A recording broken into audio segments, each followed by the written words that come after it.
The name Manning has always carried weight in football. From Archie to Peyton to Eli, it's a surname that feels carved into the very foundation of the game. And now, Arch Manning finds himself standing at the crossroads of hype and expectation. A freshman still piecing together his college career, yet already thrust into the spotlight as if his destiny is preordained. In Cleveland, that spotlight burns especially bright, with GM Andrew Berry and owner Jimmy Haslam making the trip to watch him play. Speculation has reached a fever pitch. Could the Browns already be plotting a future with Arch Manning at the helm? Or is this simply another chapter in the endless saga of inflated hype colliding with hard reality? Arch's talent is undeniable. His arm strength is there, his mobility adds a dynamic edge, and in flashes, he looks every bit the quarterback prospect scouts dream about. He had moments in 2024 where the talent leapt off the screen, like his 223-yard, 5-touchdown performance against UTSA that hinted at stardom. But football is not built on moments alone. Against tougher competition, his flaws surfaced. He hesitated on reads, arrived late with throws, missed open targets, and in a full start against ULM, the inconsistency was glaring. 258 yards, 2 touchdowns, 2 interceptions. It was a stat line that looked more like a work in progress than a finished product. And then came the turnovers, fumbles so costly that they shifted the entire conversation from promise to doubt in the span of a single night. Yet despite all of this, the hype machine refuses to slow down. Analysts, talk shows, and social media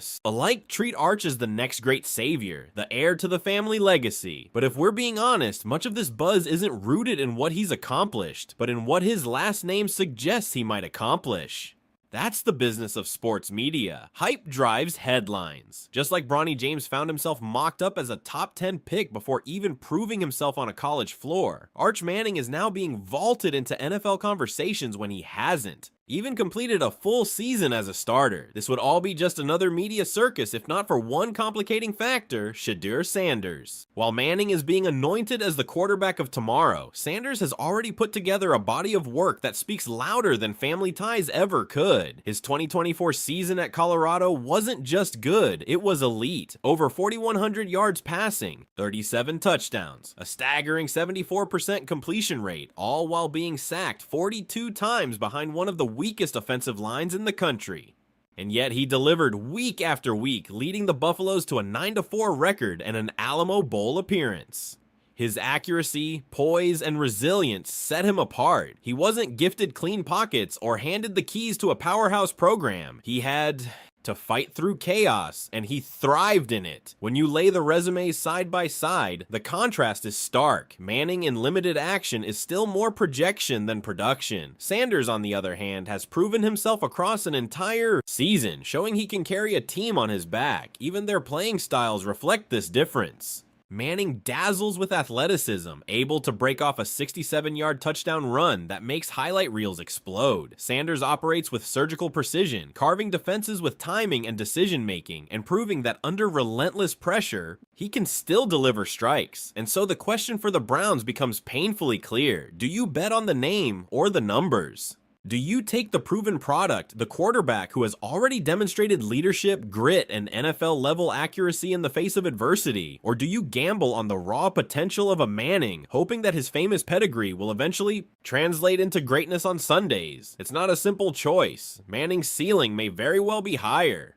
With another year or two in Texas, facing down SEC powerhouses like Georgia and Florida, he could develop into the kind of prospect his last name promises. But he isn't there yet, and to pretend otherwise risks doing him a disservice. Sanders, meanwhile, has already shown that he can handle the heat. His polish, combined with his resilience, makes him a quarterback who could step into an NFL role sooner rather than later. The danger is in chasing the narrative. The NFL is filled with cautionary tales of players propelled by hype, only to crumble under its weight. Arch Manning deserves the chance to grow without being forced into comparisons with Peyton and Eli at every turn. He deserves to prove himself on the field, not in the headlines. Sanders deserves recognition for what he's already accomplished, not skepticism simply because his path didn't come wrapped in the same legendary family name. Cleveland more than most franchises should know the cost of betting on potential overproduction. They've lived through quarterback experiments that ended in chaos, through decades of searching for a steady leader under center. Now, they have a choice to make again, and the stakes are no less high. Do they double down on the known commodity in Sanders, a quarterback with the stats, the poise, and the maturity to grow into the role? Or do they chase the allure of Manning, hoping lightning strikes twice in a family that has already produced greatness? This is the crossroads where hype and reality collide, and only time will reveal which path Cleveland takes.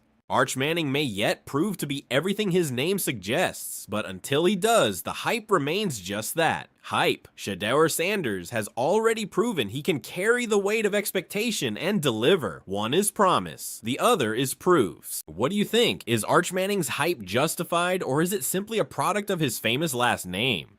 Should the Browns stay focused on Shedeur Sanders, the proven talent, or gamble on potential by eyeing Manning for the future? Is the media building up a young player too quickly, or are we truly witnessing the birth of football's next great quarterback? Let us know your thoughts in the comments, and don't forget to like, subscribe, and join the discussion as we continue to break down the stories shaping the NFL.